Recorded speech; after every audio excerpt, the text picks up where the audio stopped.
Hello everyone. आज हम लोग क्लास 10th का साइंस में जो चैप्टर 2 है अम्ल क्षारक और लवण, उसी का जो इम्पॉर्टेंट क्वेश्चन है उसी के बारे में आज हम लोग देखेंगे इस वीडियो में। ठीक है।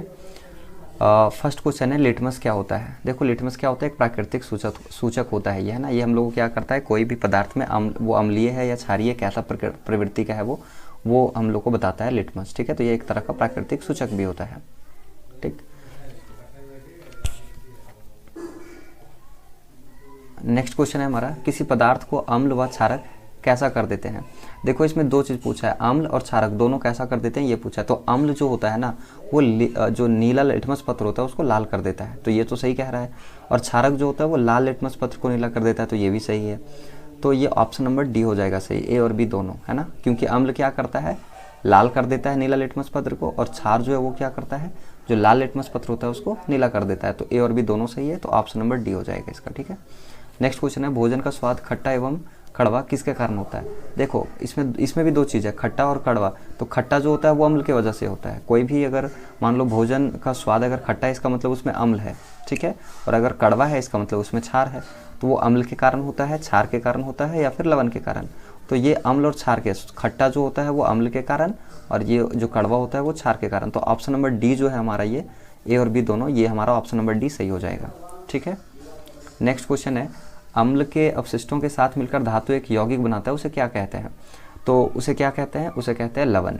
ठीक है, जिसको हम लोग नमक भी कहते हैं, तो ये लवण हो जाएगा। नेक्स्ट है, कुछ पदार्थ ऐसे होते हैं जिनकी गंध अम्लीय या क्षारीय माध्यम में बदल जाती है, उन्हें क्या कहते हैं। तो देखो क्या कह रहा है कि जिनकी गंध अम्लीय या क्षारीय माध्यम में बदल जाती है, तो गंध जो है वो बदल रहा है ना, तो इसको हम लोग क्या बोलते हैं, इसको हम लोग बोलते हैं गंध अम्लीय सूचक। ठीक है, क्या कहते हैं, ये ऑप्शन नंबर बी हो जाएगा, गंध अम्लीय सूचक।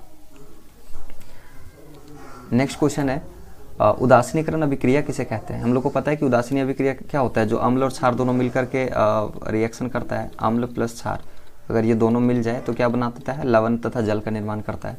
तो ऑप्शन देख लो, फर्स्ट में कह रहा है अम्ल क्षार की अभिक्रिया के परिणाम स्वरूप लवण तथा जल प्राप्त होता है, तो ये सही कह रहा है, ऑप्शन नंबर ए हो जाएगा इसका। ठीक है, तो इसी को हम लोग कहते हैं उदासीन अभिक्रिया, जिसमें अम्ल और क्षार अभिक्रिया करता है और लवण और पानी का निर्माण होता है। ठीक है। नेक्स्ट है, दानेदार जिंक के टुकड़ों के साथ किसकी अभिक्रिया द्वारा हाइड्रोजन गैस की जांच की जाती है। अगर जिंक को हम लोग वो कर देते हैं, रिएक्शन में हम लोग डालते हैं, मतलब एक अभिक्रिया करवाते हैं, जिंक का टुकड़ा कुछ उसका मॉलिक्यूल्स लेकर के, कुछ टुकड़ा लेकर के, तो उसमें जो गैस, हाइड्रोजन गैस का जो जांच किया जाता है वो किसके द्वारा किया जाता है, ऐसा क्वेश्चन है ना। तो तनु सल्फ्यूरिक की अभिक्रिया होता है, तो ये हाँ होता है। और ज्वलन द्वारा होता है, तो ये भी होता है, ये ऑप्शन नंबर डी हो जाएगा, है ना। ए और बी दोनों, अम्ल एवं क्षार के द्वारा नहीं होता है इसका। नेक्स्ट क्वेश्चन है, जल में अम्ल का विलयन कौन करता है। ठीक है, जल में जो अम्ल का विलयन होता है वो कौन करता है, तो ये हो जाएगा विद्युत चालन। ठीक है, option number A. Next question है, धात्विक ऑक्साइड व अधात्विक ऑक्साइड किस प्रकृति के होते हैं। दो चीज़ देखो, इसमें जितना भी क्वेश्चन दिया हुआ है ना लगभग में दो मिक्स करके दे दिया है। ठीक है, देखो धात्विक और अधात्विक दोनों का पूछा है। तो धात्विक जो ऑक्साइड होता है ना ये होता है अम्लीय, और ये जो अधात्विक होता है वो क्षारकीय प्रवृत्ति का होता है। तो इसमें ऑप्शन क्या हो जाएगा, देखो धात्विक ऑक्साइड और अधात्विक ऑक्साइड, तो ये होता है अम्लीय और ये क्या हो जाएगा, क्षारीय। तो इसका ऑप्शन हो जाएगा अम्लीय और क्षारीय, ऑप्शन नंबर डी।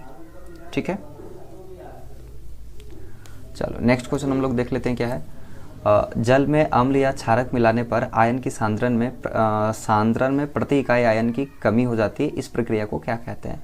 देखो चाहे अम्ल हो या क्षारक हो, है ना, दोनों में या किसी एक में, दोनों में किसी में भी, मतलब अगर हम लोग जल डाल देते हैं, अम्ल में मान लो जल डालेंगे या क्षारक में ही जल डालेंगे, तो क्या होता है, उसका जो सांद्रण है उसमें कमी आएगा, आयन का कमी होता है उसमें। ठीक है, रिड्यूस कर जाता है, तो उसको हम लोग क्या बोलते हैं, तनुकरण। उसको हम लोग डाइल्यूट करते हैं, तनुकृत करते हैं उसको, है ना। तो ये ऑप्शन नंबर बी हो जाएगा इसका आंसर। ठीक, नेक्स्ट क्वेश्चन हम लोग यहाँ पे देख लेते हैं। कह रहा है कि किसकी उपस्थिति में HCl में हाइड्रोजन आयन उत्पन्न होते हैं। तो किसकी उपस्थिति में, हाइड्रोक्लोरिक में, ये HCl हाइड्रोक्लोरिक अम्ल है, इसमें हाइड्रोजन आयन उत्पन्न होता है, तो ये होता है जल की उपस्थिति में। ठीक है, ऑप्शन बी। नेक्स्ट क्वेश्चन है, किसी विलयन में उपस्थित हाइड्रोजन आयन की सांद्रता ज्ञात करने के लिए एक स्केल विकसित किया गया है, उसे कौन सा स्केल कहा जाता है। देखो pH स्केल बोलते हैं उसको। ये क्या करता है, ये अम्लीय है कि क्षारीय है वो तो बताता ही है ना, साथ में इसकी प्रबलता को बताता है। ठीक है। तो इसको हम लोग क्या बोलते हैं, पीएच स्केल बोलते हैं, ठीक है। पीएच स्केल में बेसिकली क्या होता है, देखो अदर जो सूचक होता है ना, जैसे लिटमस पत्र हो गया या टर्मरिक हो गया, अदर जो कुछ भी होता है उसमें क्या होता है कि वो सिर्फ अम्लीय है कि क्षारीय है वो बताता है ना। लेकिन पीएच क्या करता है, उसका स्ट्रेंथ को भी बताता है कि कितना अम्लीय है कितना क्षारीय है, तो पीएच स्केल बोलते हैं हम लोग उसको, ठीक। नेक्स्ट क्वेश्चन है, उदासीन विलयन में पीएच का मान 7 होगा।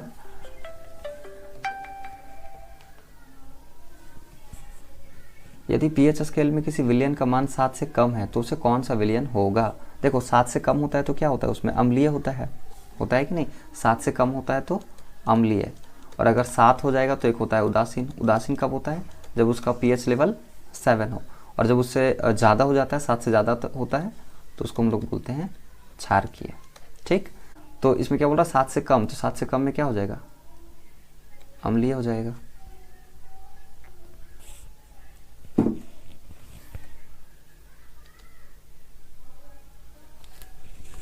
नेक्स्ट क्वेश्चन है, अम्लीय वर्षा कब होती है। देखो अम्लीय वर्षा कब होता है, जब उसका पीएच वैल्यू 5.6 से कम हो जाता है, ठीक। पीएच वर्षा के जल की पीएच का मान जब 5.6 से कम हो जाए तो इसको हम लोग अम्लीय वर्षा बोलेंगे। ऑप्शन नंबर डी हो जाएगा इसका, ठीक। नेक्स्ट है, हाइड्रोक्लोरिक अम्ल कौन उत्पन्न करता है। अच्छा, तो इसमें एक तो हम लोग को पता है कि हम लोग का बॉडी में हाइड्रोक्लोरिक अम्ल जो होता है वो स्टमक रिलीज करता है। यहाँ पे हम लोग को ऑप्शन दिया हुआ है छोटी आंत, बड़ी आंत, उदर और अमाशय। हम लोग को दिमाग में अमाशय आ सकता है तुरंत, क्योंकि ये जाना पहचाना वर्ड होता है, लेकिन जब उदर यहाँ पे दिया हुआ ना ऑप्शन, तो इसी को हम लोग टिक करेंगे। ये बेसिकली क्या होता है, देखो अगर ये ऑप्शन नहीं रहेगा तो अमाशय भी कर सकते हैं, कोई इशू नहीं है। बट यहाँ पे ऑप्शन हमारा है उदर। ये क्या होता है, जो हमारा चेस्ट का नीचे का पोर्शन होता है ना, जिसको हम लोग पेट कहते हैं बेसिकली, तो ये वही पार्ट है। यहीं से ये क्या होता है, हाइड्रोक्लोरिक अम्ल रिलीज होता है। अगर आपको ये ऑप्शन ना दिखे तो अमाशय भी सही है, कोई इशू नहीं है, ठीक। बट यहाँ पे है ऑप्शन तो उधर हम लोग टिक कर देंगे। नेक्स्ट क्वेश्चन है, मुंह में पीएच का मान कितना होने पर दांतों का क्षय प्रारंभ हो जाता है। जब हम लोग का पीएच का वैल्यू कितना, मतलब माउथ का जो पीएच वैल्यू है वो कितना से कम होने लगता है, जब दांत वगैरह सड़ने लगता है, क्षय होने लगता है दांतों का, ठीक। तो ये हो जाता है 5.5 से कम, ठीक। जब 5.5 से कम हो जाएगा हम लोग का माउथ का जो पीएच वैल्यू है वो अगर 5.5 से कम हो जाए तो दांत वगैरह सड़ने लगता है, क्षय होना शुरू हो जाता है इसमें, ठीक है। नेक्स्ट क्वेश्चन है कि अपच की स्थिति में उदर क्या उत्पन्न करता है और उदर में किस का अनुभव होता है। अत्यधिक मात्रा में अम्ल उत्पन्न होता है, बिल्कुल होता है। देखो अपच हो जाता है तो क्या होता है बेसिकली, इसमें जो गैस है वो एक्स्ट्रा हो जाता है, कौन सा, ये जो हाइड्रोक्लोरिक अम्ल जो है वो अधिक उत्पन्न हो जाता है। दर्द का अनुभव होता है, एसिडिटी जो हो जाता है उसमें ना, जलन का भी अनुभव होता है, उपरोक्त सभी। तो ये सब हो जाएगा, ठीक है। उपरोक्त सभी क्या होता है, HCl ज़्यादा रिलीज हो जाता है। HCl ज़्यादा रिलीज होता है तो उससे दर्द का अनुभव होता है, थोड़ा सा जलन भी अनुभव होता है। तो ये ऑप्शन नंबर डी हो जाएगा, उपरोक्त सभी। नेक्स्ट क्वेश्चन है, किसके विलयन की अभिक्रिया से उत्पन्न लवण को सोडियम क्लोराइड कहते हैं।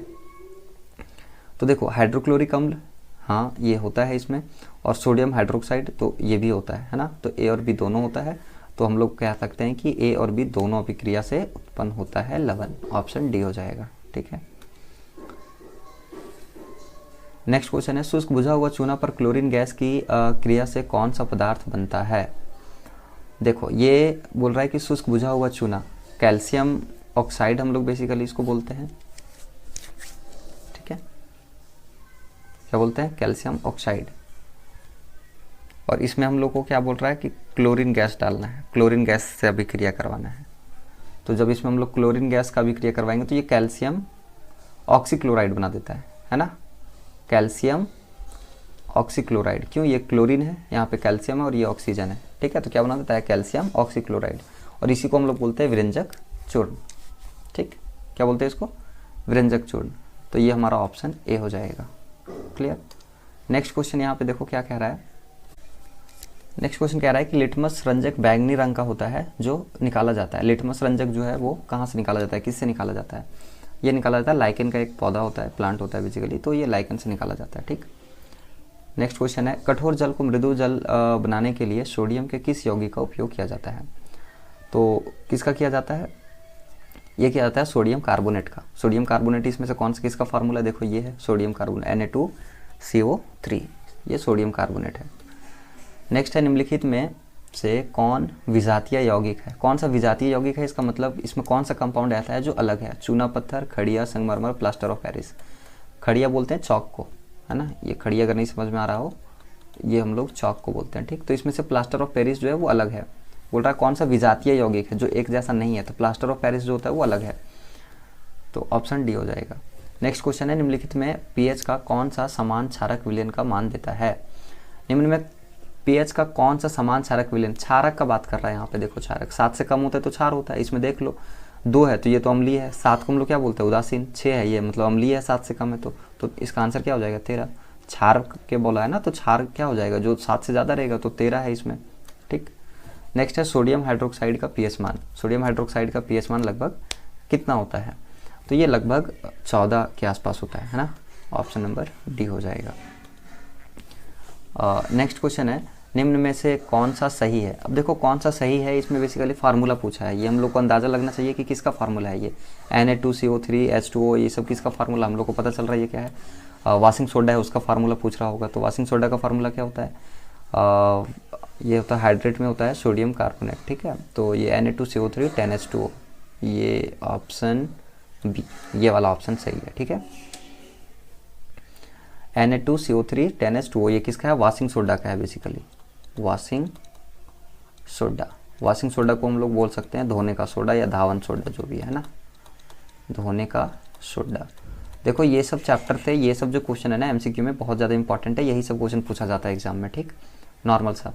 तो ये वाशिंग सोडा का फार्मूला पूछे, इसमें फार्मूला दे दिया है, 3 गलत दे दिया है, एक सही, उसमें से चूज करना था कि कौन सा सही है।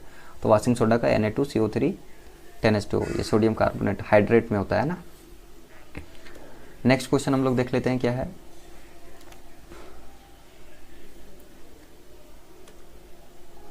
नेक्स्ट क्वेश्चन है चूना पत्थर, 1 मिनट 2 हो गया, कह रहा है कि चूना पत्थर, खड़िया एवं संगमरमर किसका विविध रूप है। तो ये चूना पत्थर हो गया, खड़िया, संगमरमर, ये सब किसका विविध रूप है, किससे बना हुआ है, ये तो कैल्शियम कार्बोनेट से बना हुआ है, option number D calcium carbonate, ठीक है। नेक्स्ट क्वेश्चन है, जठर रस का पीएच मान होता है। देखो जठर रस कैसा होता है, अम्लीय होता है, तो अम्लीय तो सिंपल सी बात है 7 से कम होगा, 7 में उदासीन होता है, ये सब क्षारीय है, तो क्या हो जाएगा ऑप्शन नंबर ए 1.2, ठीक। नेक्स्ट है, सोडियम कार्बोनेट के जलीय घोल में मिथाइल ऑरेंज का घोल मिलाने पर रंग परिवर्तित होकर किस रंग का हो जाता है, ये हो जाता है पीला, ठीक है, ये पीला हो जाता है। नेक्स्ट, चीनी का रासायनिक सूत्र पूछा है, तो चीनी का रासायनिक सूत्र, जैसे ये सब में ऑप्शन हम लोग देख लेते हैं ना, तुरंत टिक कर देते हैं, C6H12O6, भाई ये ग्लूकोज का होता है ना, ये क्या होता है ग्लूकोज का, ये चीनी का नहीं है। चीनी का क्या होता है C12H22O11, ठीक है, ये ऑप्शन नंबर सी, ये चीनी का रासायनिक सूत्र है। नेक्स्ट है, विद्युत अपघटन में इलेक्ट्रॉन मुक्त होता है, कहाँ पे होता है, ये एनोड पे होता है, ठीक। इलेक्ट्रॉन कहाँ मुक्त होता है विद्युत अपघटन पे, तो ये एनोड पे होता है। निम्नलिखित में कौन प्रबल भस्म है, ये भस्म समझ में आ रहा है, एक्चुअली क्षार ही होता है जो पानी में घुल जाता है, ठीक है। हम लोग को पता है ना कि उसको अल्कली कहते हैं। जो क्षार जो होता है ना बेसिकली 2 तरह का होता है, एक पानी में घुलने वाला, एक पानी में नहीं घुलने वाला, तो जो घुल जाता है उसको हम लोग भस्म बोलते हैं। तो प्रबल भस्म पूछा है, इसमें से कौन सा है, तो यह है पोटासियम हाइड्रोक्साइड। क्या है ये, पोटासियम हाइड्रोक्साइड, KOH का मतलब पोटासियम हाइड्रोक्साइड, तो ये इसका हो जाएगा आंसर, ठीक है। उदासीन विलयन का पीएच मान होता है, उदासीन का कितना होता है 7 होता है, 7 से कम रहेगा तो अम्लीय, 7 से ज़्यादा रहेगा तो क्षारीय, और 7 है तो उदासीन, ठीक है। नेक्स्ट क्वेश्चन है, जल में घुलनशील भस्म क्या कहलाता है, तो क्षारी बोलेंगे उसको बेसिकली, है ना, क्षारी तो होता है वो, जो घुलनशील भस्म है वो क्या है, एक तरह का क्षारी तो है। क्षार में अगर वो पानी में घुल गया तो भस्म है, नहीं घुला है तो नॉर्मली हम लोग उसको क्षार बोलते हैं, ठीक। नेक्स्ट क्वेश्चन है, सोडियम क्लोराइड के जलीय विलयन से विद्युत धारा हाइड्रोक्साइड बनाता है, तो इस अभिक्रिया को क्या कहा जाता है। कह रहा है कि सोडियम क्लोराइड के जलीय विलयन से विद्युत धारा ऑक्साइड बनाता है, तो इस अभिक्रिया को क्या कहा जाता है। देखो सोडियम क्लोराइड है और जलीय विलयन के साथ विद्युत धारा को प्रोवाइड किया जा रहा है, तो वहाँ पे बना देता है वो क्लोरो क्षार प्रक्रिया, है ना, क्लोरो, वहाँ पे क्लोरीन प्रेजेंट है तो उससे क्लोरो बन जाता है, और NaOH जो बनता है वो क्षारीय प्रकृति का होता है ना। NaOH जो बन जाता है इसमें, ये कैसा होता है, क्षारीय प्रवृत्ति का होता है। तो जो क्षारीय प्रवृत्ति का होता है इसलिए, और क्लोरीन चूंकि वहाँ पे प्रेजेंट होता है तो इसको हम लोग बोल देते हैं क्लोरो क्षार प्रक्रिया, ठीक। चलो नेक्स्ट क्वेश्चन हम लोग यहाँ पे देखते हैं क्या है, दही में किस प्रकार का अम्ल पाया जाता है। हम लोग को पता है कि दही, जो दूध से दही बनता है उसमें क्या होता है, लैक्टोबैसिलस बैक्टीरिया जो उसको कन्वर्ट करता है वो लैक्टिक अम्ल होता है, ठीक है, ऑप्शन नंबर सी, ये लैक्टिक अम्ल होता है दही में लैक्टिक अम्ल होता है। अच्छा, दही की जगह अगर दूध बोल दे कि दूध में कौन सा अम्ल होता है, तो भी हम लोग यही करेंगे, है ना, लैक्टिक अम्ल, क्योंकि लैक्टोबैसिलस जो बैक्टीरिया होता है वो इसको और ज़्यादा मल्टीप्लाई करके दही में कन्वर्ट कर देते हैं। नेक्स्ट है, निम्न में से कौन सा अम्ल नहीं है, कौन सा अम्ल नहीं, तो हाइड्रोक्लोरिक अम्ल ये तो है, ये नाइट्रिक, ये सब तो है, कौन सा नहीं है, KOH, पोटासियम हाइड्रोक्साइड, ये क्या है, ये अम्ल नहीं है। ठीक, चलो नेक्स्ट क्वेश्चन है, निम्न में से कौन सा लवण है, कौन सा लवण, तो ये देखो क्या है, ये तो HCl जो है वो हाइड्रोक्लोरिक एसिड है, ये लवण तो है नहीं, इसमें K2SO4 हो जाएगा, पोटासियम सल्फेट, है ना, K2SO4, पोटासियम सल्फेट जो है वो क्या है, लवण। नेक्स्ट, निम्नलिखित में से कौन भस्म नहीं है, कौन सा भस्म नहीं है, भस्म अभी समझाएं कि क्या होता है। भस्म बेसिकली एक तरह का क्षार होता है जो पानी में क्या होता है, घुल जाता है ये, तो बोल रहा कौन सा भस्म नहीं है, तो ये सोडियम क्लोराइड, ये जो नमक है वो एक तरह का भस्म नहीं है, ये तो उदासीन अभिक्रिया से बनता है, अम्ल और क्षार की अभिक्रिया, अम्ल और क्षार जब मिलता है तो ये सोडियम क्लोराइड का निर्माण होता है। नींबू के रस का pH मान लगभग, देखो नींबू का रस में क्या होता है, ये जो कि अम्लीय है तो 7 से कम होगा, तो 7 से कम इसमें देख लो कहाँ पे है, ऑप्शन नंबर बी 7.2। pH मान नींबू हम लोग को पता है ना इसका कैसा होता है, ये खट्टा होता है, तो इसमें अम्ल है, और अम्ल है इसका मतलब सिंपल सा बात है कि इसका जो pH वैल्यू होगा वो 7 से कम होगा, तो 7 से कम है, इसमें देख लो ऑप्शन में 2.2 ही है। ठीक, और वैसे भी ये जो इसका अगर मान लो ऐसे नहीं भी दे तो हम लोग को याद होना चाहिए कि नींबू का जो रस होता है उसका pH वैल्यू लगभग कितना होता है, 2.2 होता है। नेक्स्ट क्वेश्चन है, NaCl पर तनु H2SO4 की अभिक्रिया से कौन सा गैस निकलती है, ये NaCl है और इसमें ये जो H2SO4 है सल्फ्यूरिक एसिड, इसको जब मिलाया जाता है तो इस अभिक्रिया में कौन सा गैस निकलता है, ऐसा क्वेश्चन है। इसमें हाइड्रोक्लोरिक एसिड निकलता है, हाइड्रोक्लोरिक अम्ल निकलता है। ठीक है, हाइड्रोक्लोरिक गैस।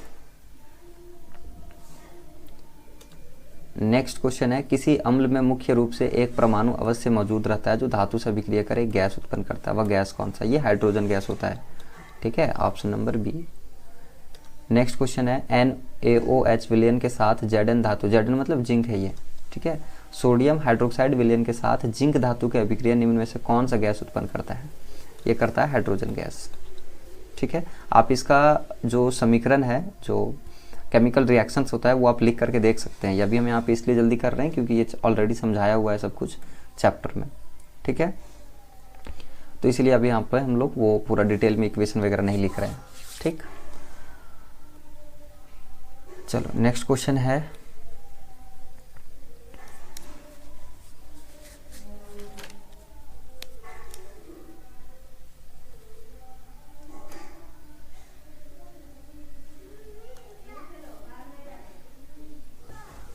नेक्स्ट क्वेश्चन है, अम्लीय वर्षा का pH मान होता है, अम्लीय वर्षा का pH मान कितना होता है, जब 5.6 से कम होता है, ये शायद क्वेश्चन रिपीटेड है, एक बार और पीछे था शायद, है ना, 5.6 से कम होता है तो उसको हम लोग क्या बोलते हैं, अम्लीय वर्षा बोलते हैं। नेक्स्ट क्वेश्चन, निम्नलिखित में से कौन सी धातु अम्ल और क्षार दोनों से अभिक्रिया करता है, इसको जिंक, है ना, जिंक जो है वो अम्ल और क्षार दोनों से अभिक्रिया करता है। नेक्स्ट क्वेश्चन है, तांबे के बर्तन में खट्टे खाद्य पदार्थ क्यों नहीं रखे जाते हैं। देखो, तांबा का जो बर्तन होता है ना, उसमें अगर हम लोग खट्टा पदार्थ रखेंगे तो प्रॉब्लम क्या होता है कि ये जो खट्टा पदार्थ होता है ना, खट्टा पदार्थ में होता है अम्ल। ठीक है, और अम्ल जब तांबे से रिएक्शन करता है ना तो पॉइजनस सब्सटेंस बनाता है, वो हम लोग को फूड को पॉइजनस बना देता है, इसलिए हम लोग उसमें नहीं रखते हैं। क्यों नहीं रखते हैं, क्योंकि तांबा खाद्य पदार्थों को दूषित कर देता है। देखो इसका ऑप्शन दिया हुआ है, इसमें खट्टे पदार्थों में अम्ल होते हैं जो तांबे के साथ अभिक्रिया करते हैं, ऑप्शन नंबर बी। ठीक है, तो यही रीज़न है कि खट्टा पदार्थ हम लोग नहीं रखते हैं उसमें, क्योंकि उसमें अम्ल होता है, वो रिएक्शन कर जाता है उससे, ठीक है, तांबा से, और वो पॉइजनस बना देता है फिर। नेक्स्ट क्वेश्चन है, धातुओं के ऑक्साइड पर अम्ल के प्रभाव से कौन सा यौगिक बनता है। धातु के ऑक्साइड पर अगर अम्ल का प्रभाव हो तो धातु लवण बनाएगा, है ना, क्या बनाएगा, धातु लवण। क्यों, क्योंकि देखो धातु है, कोई भी धातु अगर हम लोग ले लेते हैं उस पर उसका ऑक्साइड है जमा हुआ, और उसके ऊपर अगर हम लोग अम्ल डालेंगे तो ये चूंकि जो धातु ऑक्साइड होता है वो क्या होता है, क्षारीय प्रवृत्ति का होता है, और ये अम्ल उस पर डालेंगे तो लवण बनाएगा। तो कैसा लवण बनाएगा, धातु है तो धातु लवण बना देगा। ठीक है, नेक्स्ट क्वेश्चन देखो, कह रहा है अम्ल और क्षार के बीच की अभिक्रिया किस प्रकार की अभिक्रिया कही जाती है। कही जाती नहीं, ये थोड़ा सा मिसप्रिंट हो, ये टाइपिंग में मिस हो जाता है। अम्ल और क्षार के बीच की अभिक्रिया किस प्रकार की अभिक्रिया है? तो ये उदासीन अभिक्रिया कहलाता है ना। ये उदासीकरण लिखा हुआ है, उदासीन अभिक्रिया एक ही बात है। नेक्स्ट क्वेश्चन है, निम्नलिखित में कौन अम्लीय है? तो कौन सा अम्लीय है? तो हाइड्रोक्लोरिक अम्ल का जो अम्लीय घोल है वो अम्लीय है, ऑप्शन नंबर बी। ठीक है। नेक्स्ट, प्रबल अम्ल और प्रबल क्षार से बने लवण के पीएच मान क्या होंगे? देखो अम्ल और क्षार है, बनाए क्या बनाएगा वो? उदासीन अभिक्रिया बना देगा। अम्ल और क्षार के बीच में जब दोनों प्रबल है, ये अम्ल भी प्रबल है और क्षार भी प्रबल है, तो दोनों मिलेगा तो उसका पीएच वैल्यू कितना हो जाएगा? उदासीन अभिक्रिया, तो उदासीन अभिक्रिया का मतलब पीएच वैल्यू कितना हो जाएगा? 7 हो जाएगा। ठीक है। नेक्स्ट क्वेश्चन है, जिप्सम लवण के क्रिस्टल का रासायनिक सूत्र क्या है? देखो जिप्सम का रासायनिक सूत्र पूछा है, तो जिप्सम का रासायनिक सूत्र होता है CaSO4 और क्या होता है 2H2, CaSO4 × 2H2, ये ऑप्शन नंबर बी हो जाएगा। ठीक है। देखो इस चैप्टर में अभी तो हम लोग 50 MCQ देखे हैं। ठीक है। MCQ तो बहुत सारा बनता है कोई भी चैप्टर से, लेकिन जो हमको इंपॉर्टेंट लगता है वो हम करवा देते हैं इसमें। ठीक है। इसके अलावा और भी अगर कुछ क्वेश्चन इसमें आएगा, तो अगर आपको इतना क्वेश्चन अगर आ रहा है, ये 50 क्वेश्चन जो इंपॉर्टेंट है, तो फिर और भी अगर सिमिलर क्वेश्चन आएगा तो आप उसमें कर सकते हैं। ऐसा नहीं कि इससे बहुत ज़्यादा अलग कुछ आ जाएगा, ऐसा कुछ भी नहीं है। इसमें भी जो 50 क्वेश्चन है, इसमें आप ध्यान रखेंगे जितना भी जो रासायनिक सूत्र वगैरह पूछा है वो सब हमेशा याद रखेंगे। ठीक है। आज हम लोग इतना ही करेंगे, नेक्स्ट हम लोग किसी और वीडियो में मिलेंगे कुछ नया चैप्टर के साथ। ठीक है।